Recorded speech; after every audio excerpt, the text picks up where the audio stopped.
So, I promised a review was coming for this, and I will deliver because it took me some time to acquaint myself with the main character's story and the idea of what it meant for betrayal to play a significant part in a curse that not only affected the main character's life, but the lives around her. And the choices that were made through this story to overcome the adversities that you are faced with. Now, Silent Hill F is a departure in one sense of the overall series. Now, the biggest departure, I would say, is the mechanics when it comes to fighting. And I've heard the comparisons here, there, about it being a Souls-like. I would say that this aspect of it being a Souls-like is very light. Yes, there is a focus on melee combat over traditional survival horror when it comes to having guns and limited ammo. But based on the time period of 1960s Japan, the access to guns would be extremely limited.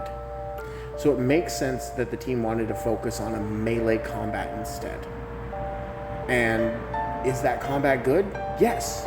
Is it refreshing to see a new mechanic appear in Silent Hill? Yes, because it's been, 12 years since a mainline entry in this series altogether. The last thing that we got was a short message, and it was just that. A short message, a love letter to the fans, showing that Silent Hill was still here. Granted, we did get the remake of Silent Hill 2 from Bloober Team, which is a fantastic game, by the way.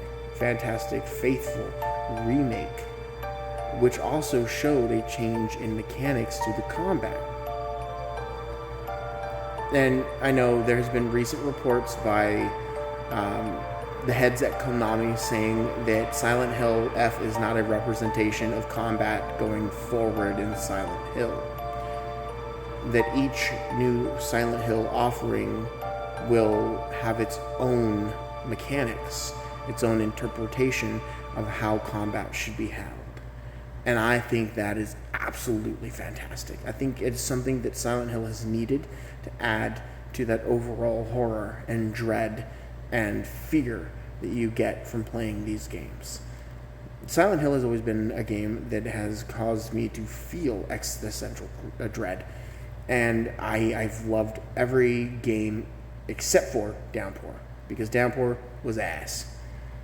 Now, getting back to Silent Hill F as a whole, the story, the characters, the tragedy, the curse, everything that's laid out in front of us, the combat, everything, the atmosphere is beautiful. The town feels like it's under this curse. The people in this story feel like they're being subjected to this curse, to this betrayal, to this hatred. And the story gripped me from the beginning to the very end, and I was pleasantly surprised by this game.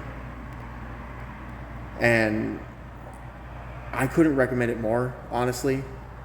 If you haven't played Silent Hill F, please grab a copy, play Silent Hill F, enjoy the story. And just remember, you don't trust the fox, and Rinko's a bitch.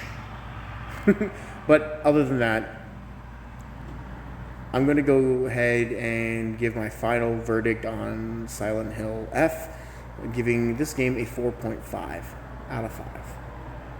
Now, I hope that you can pick it up and enjoy it for the spooky season and have something to give you chills and thrills and a wonderful story ahead of you.